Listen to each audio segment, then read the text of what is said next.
Hi, welcome to Aero Minute. My name is Jean Nils. I'm a first officer on the Beech 1900, captain on the Cessna Caravan.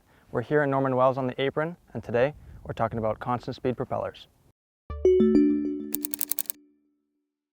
Propellers are complex, so let's start with the basics. A propeller displaces air backwards, consequently moving the aircraft forward. In aviation, we call this type of propulsion power. There are two very general categories of propellers: fixed pitch and constant speed. The angle of a fixed pitch propeller does not change, and it controls the power directly by changing the RPM of the propeller, whereas a constant speed propeller, as the name implies, stays at the same speed but controls power by changing the blade angle. During taxi, the aircraft uses power produced by the propellers to move. The speed of the taxi is controlled by the blade angle. A positive angle will accelerate the aircraft, and a negative angle will slow it down. Once we're lined up with the runway, it's time to take off. Getting this off the ground requires a lot of power. In the cockpit, when we apply power, the props start to spin to their max RPM.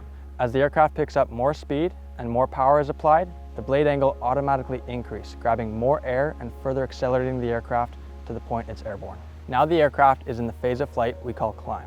To continue accelerating, we need to increase the blade angle to create more power.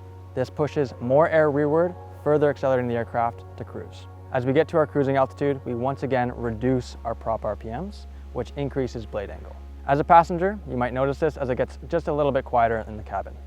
In cruise, it's our goal to go as fast as possible while burning as little fuel as possible. We achieve this by setting a specific RPM setting and a torque setting, which ultimately creates the perfect blade angle for cruise flight. As we prepare for landing, our goal is to slow the aircraft down. This might sound counterintuitive, but we actually increase the prop RPMs. This creates a flatter blade angle. This flatter blade angle in effect slows the aircraft down, but with having the max RPM, it also gives us the most amount of available power in the event of a go-around. As we touch down, the props play a huge role in slowing the aircraft. We use a combination of propeller reverse and braking to slow the aircraft down. Now the props don't actually spin backwards, the blade just goes to a negative angle, pushing air forward, bringing the aircraft to a safe stop.